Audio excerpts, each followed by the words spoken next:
डर का माहौल। मोदी जी वो कब से कह रही थी कि डर का माहौल है, डर का माहौल है, मगर लोग समझ ही नहीं पाए कि वह कौन से डर की बात कह रही है। लोग तो यह समझे कि जब से मोदी जी इस देश के प्रधानमंत्री बने हैं तब से ही देश में डर का माहौल है।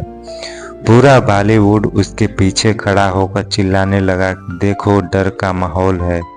खैराती मीडिया ने भी पूरा आसमान सिर पर उठा लिया था। बुद्धिजीवी भी अपने नमक का हक अदा करने के लिए अपने अपने बिलों से निकल पड़े और जहर उगलने लगे।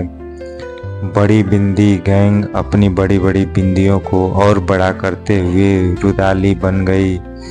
मोमबत्ती गैंग भी कहीं दीप जले कहीं दिल की तरह राग दीपक गाते हुए निकल पड़े।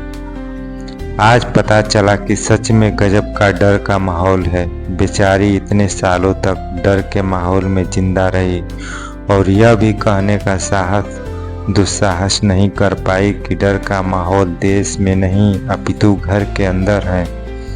हमें बहुत सहानुभूति है उन महोदया से।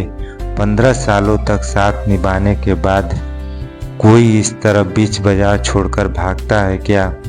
और जाते जाते भी उससे यह कहलवा रहा है कि रजामंदी से तलाक हुआ है। वैसे यही बात उसने पिछले तलाक के समय भी कही थी। क्या आपको नहीं पता?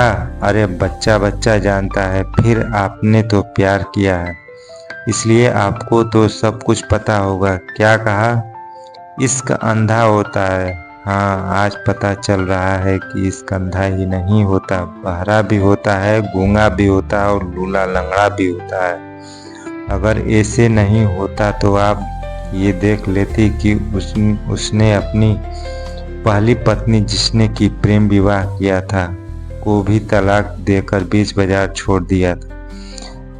पर तब आप प्यार में अंधी थी इसलिए उसकी बेवफाई नजर नहीं आई। आपको लगा होगा कि आप सब सेटल कर लेंगी और सेटल करने में 15 साल गुजार दिए।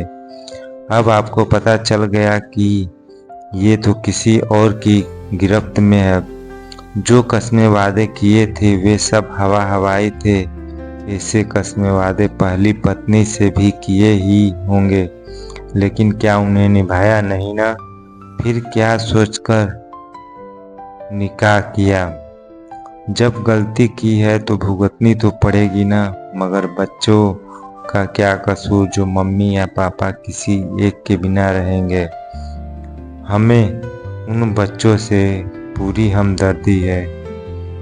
एक मूवी आई थी फना, इन्हीं महाशय की थी। उसने तो बड़े जोर जोर से कह रहे थे, मेरे हाथ में तेरा हाथ हो, सारी जन्नतें तेरे साथ हो, तू जो साथ हो फिर क्या ये जहां, तेरे प्यार में मैं तो जाऊं फना।